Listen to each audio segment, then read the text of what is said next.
দীর্ঘ বিরতির পর আবারও শুরু হচ্ছে দেশব্যাপী ভিটামিন এ ক্যাপসুল ক্যাম্পেইন।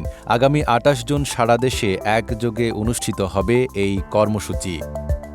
এবারের ক্যাম্পেইনে ৬ মাস থেকে ৫৯ মাস বয়সী প্রায় ২,৩৫,০০,০০০ শিশুকে ভিটামিন এ ক্যাপসুল খাওয়ানোর লক্ষ্য নির্ধারণ করা হয়েছে।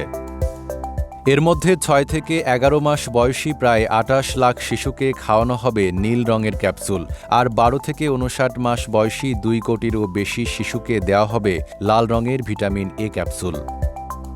কর্মসূচি বাস্তবায়নে সারা দেশে প্রস্তুত করা হয়েছে ১,২০,০০০ কেন্দ্র, পাশাপাশি রাখা হয়েছে আরও ৫০০টি মোবাইল কেন্দ্র।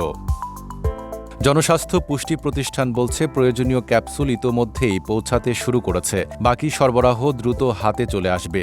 ক্যাম্পেইন সফল করতে নেওয়া হয়েছে সর্বোচ্চ প্রস্তুতি।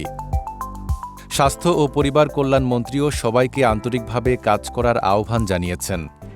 RICL TMX, যুগের পর যুগ স্থাপনা থাকে মজবুত। বিশেষজ্ঞদের মতে ভিটামিন এ এর অভাবে শিশুদের দৃষ্টিশক্তির সমস্যা, রাতকানা, এমনকি গুরুতর ক্ষেত্রে অন্ধত্ব দেখা দিতে পারে। বিশ্বে এখনও প্রায় ১৯ কোটি শিশু ভিটামিন এ ঘাটতির ঝুঁকিতে রয়েছে।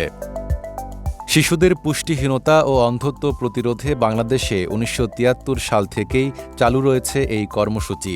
তাই আগামী ২৮ জুন আপনার সন্তান যদি ৬ মাস থেকে ৫৯ মাস বয়সী হয়, তাহলে নিকটস্থ কেন্দ্রে নিয়ে গিয়ে অবশ্যই ভিটামিন এ ক্যাপসুল খাওয়াতে ভুলবেন না।